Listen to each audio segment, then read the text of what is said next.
You took a look at it academically. Tell me about the numbers. We took a look at what the temperature and precipitation deviations were for each month and across the whole season in 1988 and 2012, from April through August. And what we found was that the average warmth was about the same between 1988 and 2012 for the whole season, as was precipitation. But the big difference was in the timing. And the timing was earlier in 1988? That's right. What you saw was that it was much drier earlier, April, May, and the first part of June in 1988. But then in 2012. But then in 2012, in particular, in the month of July, it was much drier and much hotter than in 1988. What does it tell you about expectations for the crop production and national yield numbers? Well, because the severity of the 2012 drought compared to 1988 hit at exactly the worst possible time for corn pollination. It was very dry and record heat.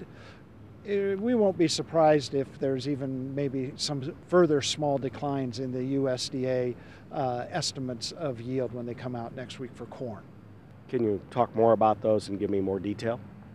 Basically, right now, we're looking at the latest USDA estimate being about 35 bushels below what we would consider a trend yield. And in 1988, we were about 32 bushels below.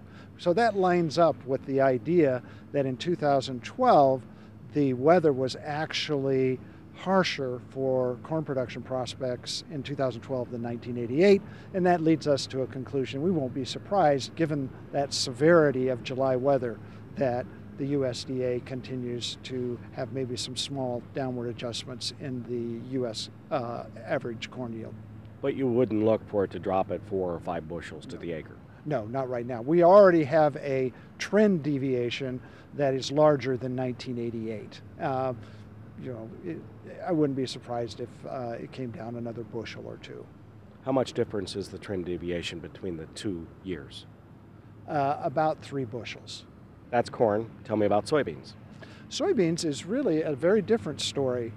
What we saw was a real cool down and much wetter conditions in August of 2012, similar to what happened in 1988.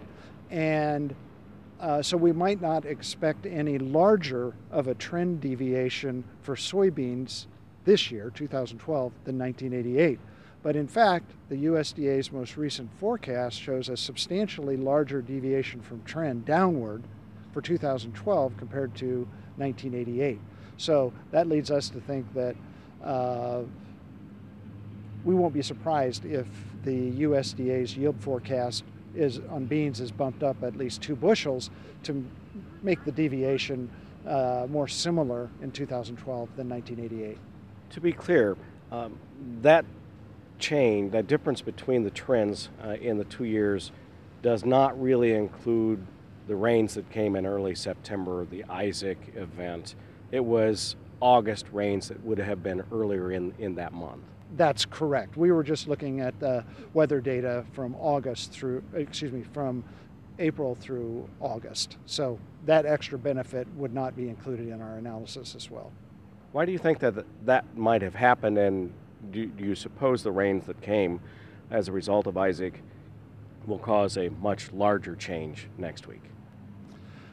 I honestly think that the bigger event was the cool down and just simply the rains that occurred in August, which was more the heart of the reproduction period for soybeans. It certainly was some beneficial elements to the rain that we received from Isaac, but the real event was what actually happened in August. What is it that makes you think that the trend deviation or difference between 2012 and 1988 will be greater in 2012? 2 things. One, it was much drier across the Midwest in July of 2012 than July of 1988. But the big difference was in temperatures. This is probably the best way to see that.